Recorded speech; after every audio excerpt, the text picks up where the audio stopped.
అదరగొట్టే కారం రంగు రుచి ఆచి కారం పొడి. హాస్పిటల్లో జాయిన్ అయ్యారు.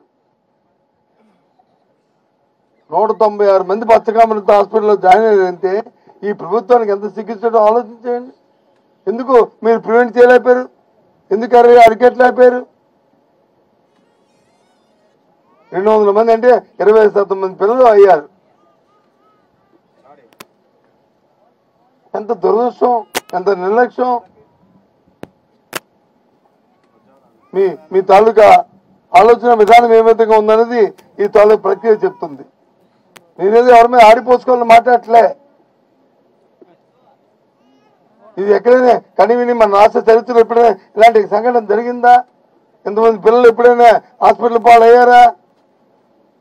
పనేది ఒక రోజుతో కాదు కదా. సుమారు ఈ ప్రక్రియ అంతా 1 నెల రోజులు జరిగింది. 1 నెల రోజుల వరకు ప్రభుత్వం కళ్ళు మూసుకుపోతుందా, నిద్రపోతుందా? ఏంటి మీ ఆలోచన, మీ విధానం ఏంటి? అది అడుగుతున్నాం ఈ ద్వారా ప్రభుత్వాన్ని. అక్కడి నుంచి కేజీహెచ్కి తీసుకెళ్ళాం. కేజీహెచ్ నుంచి అయ్యారు. ఇప్పుడు ఇంకా ఇంకో 30 మంది పిల్లలు హాస్పిటల్ ఉన్నారు. సరే, డాక్టర్ల తాలూకా కస్టడీలో ఉన్నారు. వాళ్ళు ఇవాళ రేపో ఎల్లుండో వాళ్ళు బాగుపడి బయటకు వస్తారు. అమ్మ నాకు అడుగుతున్నా, ఇప్పుడు ఏదైతే 200 మంది 800 మంది పిల్లల్ని వాళ్ళు స్క్రీన్ టెస్ట్ చేశారా? పిల్లలందరినీ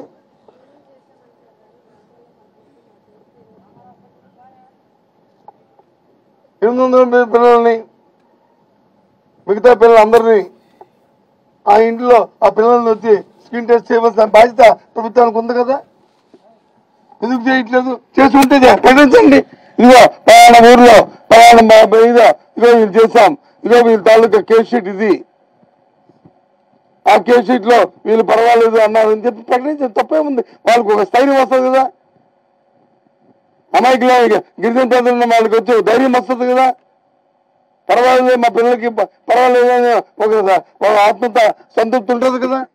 ఎందుకు ఆ కార్యక్రమం చేయట్లేదు? ఏం చేస్తున్నారు? ఇక్కడ ఉన్న జిల్లా అధికారులు ఏం చేస్తున్నారు? ఏం చేస్తున్నారు? సంబంధ మంత్రి ఏం చేస్తుంది? అంత పెద్ద మాటలు చెప్తారు కదా. మరి మీకు ఆరోగ్య శాఖ మంత్రి ఆయన ఏం చేస్తున్నాడు? మీ బాధ్యత కాదా ఇది? నేను డిమాండ్ చేస్తా, మొత్తం ఎంతమంది అయితే అంతమంది స్క్రీనింగ్ టెస్ట్ చేయాలి. చేసి దాని తాలూకు షీట్ ని ఆ పేరెంట్స్ కి పర్వాలేదు టెస్టులు చేస్తాం, మీకు రిపోర్ట్స్ అని ఆ పేరెంట్స్ కి వచ్చి ఆ కాగితాన్ని అందించాలి. అప్పుడే వాళ్ళకి ధైర్యం వస్తుంది. ఇంకా ఎక్కడో ఏ మూలలో ఏదైనా చిన్న ఉంటే పరాపతులు ఉంటే అవన్నీ తొలగిపోతాయి.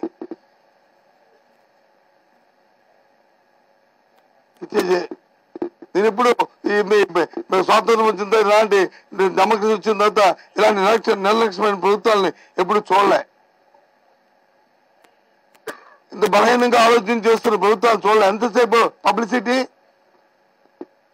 ఎంతసేపు ఎదుటివాడు దాడి తప్ప వాళ్ళ బాధ్యతను వాళ్ళు నిర్వర్తించట్లేదు. వాళ్ళ బాధ్యతను వాళ్ళు నిర్వర్తించాలి. ఏముంది సింపుల్ గా, ఆ ఇన్ఛార్జ్ మంత్రి ఎవరున్నారో ఆ మంత్రి ఎవరున్నారో ఇద్దరు వచ్చి ఆ హాస్పిటల్లో చూసి ఆ కుటుంబానికి వెళ్ళి అమ్మాయి జరిగిందని ఆ ఊరు వెళ్తే అయిపోయా. వాళ్ళకు ఒక సంతృప్తి, ఒక ధైర్యం ఒక వస్తుంది. దేనికోసం జగన్మోహన్ రెడ్డి గారు కేజీహెచ్కి వెళ్ళారు? ఏదో రాజకీయం కోసం కాదు వెళ్ళింది. రాజకీయ కోణంలో వెళ్ళలేదు. రాజకీయంగా లబ్ధి పొందాలని వెళ్ళలేదు. ఆ పేద గిరిజనులకు వచ్చి జరిగిన అన్యాయంగా వెళ్ళి ఆ పిల్లల్ని అక్కడ ఉన్న పిల్లల్ని చూసి వాళ్ళు ఆధారిస్తే ప్రభుత్వానికి బుద్ధి వస్తుంది, ప్రభుత్వాన్ని మేలుకొని వాళ్ళకి మంచి కార్యక్రమం చేస్తున్న ఉద్దేశంతో ఆ కార్యక్రమం కోసం వెళ్ళారు ఆయన. అంతేగాని రాజకీయాల కోసం ఆలోచన చేసి వెళ్ళలే. ఆ బాధ్యత మీది కదా. అధికారం ప్రజలు మీకు ఇచ్చారు కదా. ప్రత్యక్షంగా మేము వచ్చి చూడడానికి వచ్చి చేయడానికి వస్తే ఇంకేదో మా మీద వచ్చి ఆవాకులు చేవాకులు మాట్లాడుకుని మా మీద బురద జల్లడానికి తయారవుతున్నారు. మీరేం బురద జల్లుకున్నా మా పర్వాలే, మీరు ఏ ఆవాకులు చేవాకులు మాట్లాడుకున్నా మాకు పర్వాలే. మా బాధ్యత. ఈ రాష్ట్రంలో పేద ప్రజల తాలూకా నా ఆరోగ్యం, పేద ప్రజల తాలూకా శ్రేయస్సు, వాళ్ళ తాలూకా అభివృద్ధి మా తాలూకు ధ్యేయం. అందుకోసమే ఈ కార్యక్రమం. అందుకోసమే ఈ రాష్ట్రంలో వచ్చి జగన్మోహన్ రెడ్డి గారు ఉన్నప్పుడు ప్రతి జిల్లాకి ఒక మెడికల్ కాలేజీ ఉండాలి, ఒక సూపర్ స్పెషాలిటీ హాస్పిటల్ ఉండాలని వాళ్ళు పెట్టిన కార్యక్రమం అది. ఆ నేపథ్యం అది, కారణం అది. దాన్ని తీసుకొచ్చి ఇవ్వచ్చు మీరు దాన్ని మీ తాబేదారులకి మీకు దోచుకోవడానికి చేస్తున్నారు. ఇవాళ ఈ సందర్భం కాదుగా ఇక్కడ మాట్లాడటం. తర్వాత ఇది కానీ ఆరోగ్యంతో మాత్రం దయచేసి ప్రజల ప్రాణాలతో చెలగాట మారద్దని ప్రభుత్వ పెద్దలను కోరుతున్నాను.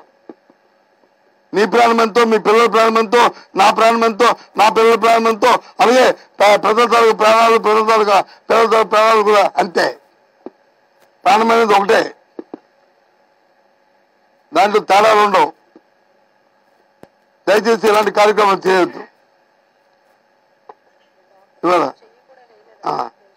పేషెంట్ మీద అంతే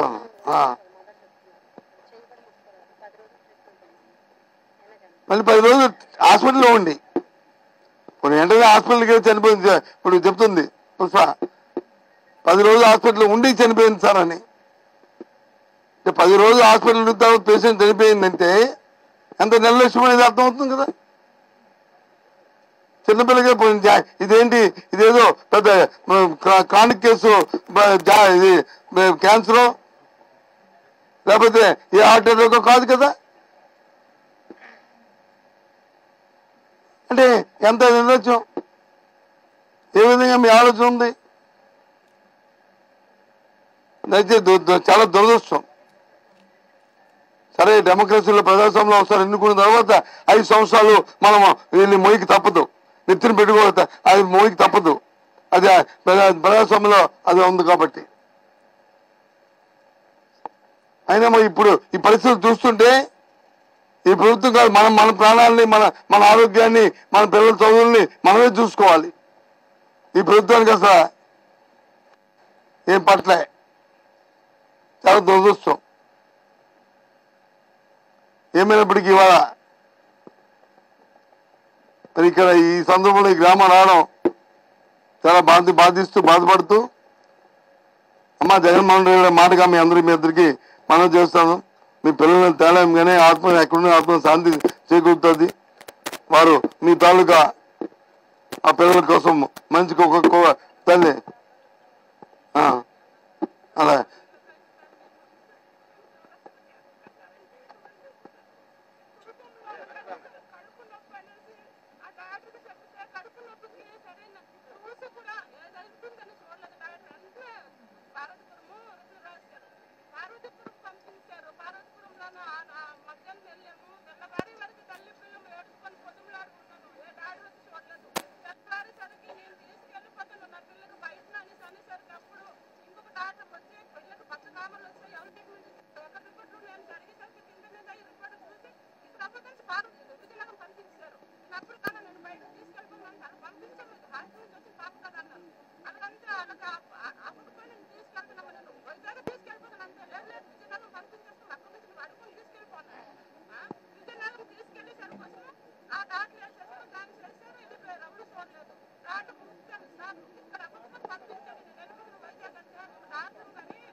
ఆ తల్లి బాధ, ఆ తల్లి బాధ ఉన్నారు కదా.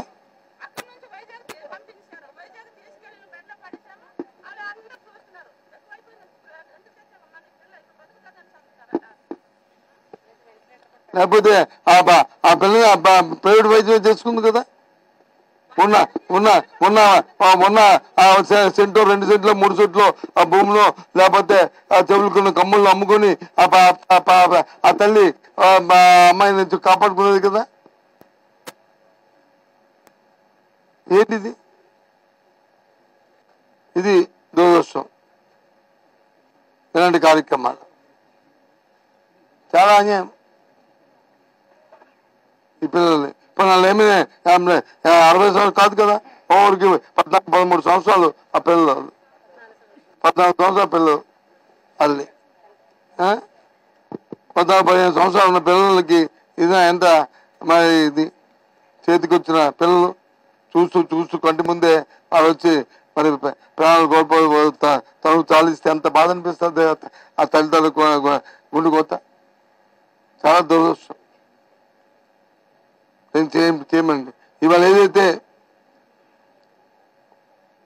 మేము వచ్చి మా జనమండలి పంపిన మా పార్టీ నుంచి ఇస్తున్నా వారికి అది ఇస్తాము. మా డిమాండ్ కుటుంబానికి పోగొట్టుకే 5 లక్షల రూపాయలని వాళ్ళకి ఇవ్వాలి, కాంపన్సేషన్ ఇవ్వాలి, ఇమ్మని అడుగుతున్నాం. ఇవ్వాలి. ఎందుకు ఇవ్వరు? ఇదేం నీ అబ్బసొమ్మా, నీ తాత సొమ్మా, ప్రభుత్వం సొమ్ము కాదుగా. ప్రభుత్వంగా ఇస్తున్నారు కదా, కోట్లు ఇస్తున్నారు కదా, మీరు తీసుకొచ్చి వాళ్ళకి ఇస్తున్నారు కదా. 10,000 రూపాయలు వచ్చి పిల్లల ఛార్జీకి ఇచ్చిస్తే అయిపోయిందా? ఎందుకోసం ఇవ్వరు? ఇవ్వాలని డిమాండ్ చేస్తున్నాం. ఈ డబ్బు ఉంచుకున్నమ్మా, భగవంతుడు మనకి ఎప్పుడు మనం పక్కుంటాడు. సరే పిల్లలు పోయినా సరే ఏది ఇంకొక 2-3 సంవత్సరాలు పోతే తప్పకుండా ఇలాంటి వ్యతిరేకమైన ప్రభుత్వాలు కలకాలం ఉండవు. తప్పకుండా మన ప్రభుత్వాలు వస్తాయి. అప్పుడు మీకు న్యాయం చేసేటట్టు మీ ఇంటికి ఆ డబ్బుని తీసుకొని ఇచ్చే పూచి మరి పుష్పానిగా మాదిగా మీకు వచ్చి మనం చేస్తాం. ఏం ఇబ్బంది పడక్కర్లే. ఎందుకంటే ఈ ప్రభుత్వంకి మన మానవత్వం లేదు, ఆలోచన లేదు. ఎంతసేపు రాజకీయము, రాజకీయ కోణము, రాజకీయ లబ్ధి, రాజకీయ ఆలోచన తప్ప మానవత్వంతో ఆలోచన చేసిన సందర్భం కానీ, మానవత్వంతో ఆలోచన చేసిన నేపథ్యం కానీ ఈ ప్రభుత్వానికి లేదు. మన భగవంతుడు ఏం మనసు ఇచ్చారో తెలియదు కానీ మన చంద్రబాబు నాయుడు గారికి మరి పెద్దలందరికీ యాదో అర్థం అవట్లే. మాకు కనీసం మానవత్వంతో ఆలోచన చేయాలి కదా. ఒకసారి రివ్యూ చేసుకుని ఎందుకు జరిగిందని చెప్పి చేయాలి కదా. ఒకటి పంపాలి కదా. ఎన్ననుకున్నా ఇవాళ వాళ్ళకి వచ్చి ఏదో మనం సామి చెప్తాం కదా, దున్నపోతు మీద వచ్చి ఏది ఇస్తున్నా సరే ఉండదు అని చెప్పి అలాగే ఈ ప్రభుత్వానికి ఆ రకంగా తయారైంది. I'm sorry. ఏమైనా పరుషమాలకు మాట్లాడినప్పటికీ కూడా బాధతో, ఇవన్నీ కూడా బాధతో మాట్లాడుతూ ఆ తల్లిని చూస్తే, ఆ తల్లిదండ్రులను చూస్తే ఆ బాధలు ఇంకా పెద్ద మాటలు చెప్పాలి మీ గురించి. ఈ చిన్న మాటలు కాదు. అప్పటికైనా సరే మీకు చలనం వస్తుంది ఇటో, అప్పటికైనా సరే మీలో ఒక పరిజ్ఞానం వస్తుంది ఇటో, అప్పటికైనా మీరు ఒక మార్పు వస్తుంది ఇటో. సారీ అమ్మా, దామ్మా ఈ చెక్కులు తీసుకోదా తల్లి ఇద్దరండి. తోయక కల్పన వాళ్ళ మదర్ తోయక జయమ్మ సార్. అలాగే పువ్వుల అంజలి వాళ్ళ మదర్ పువ్వుల భవానీ సార్. ఇద్దరు కూడా చెక్కులను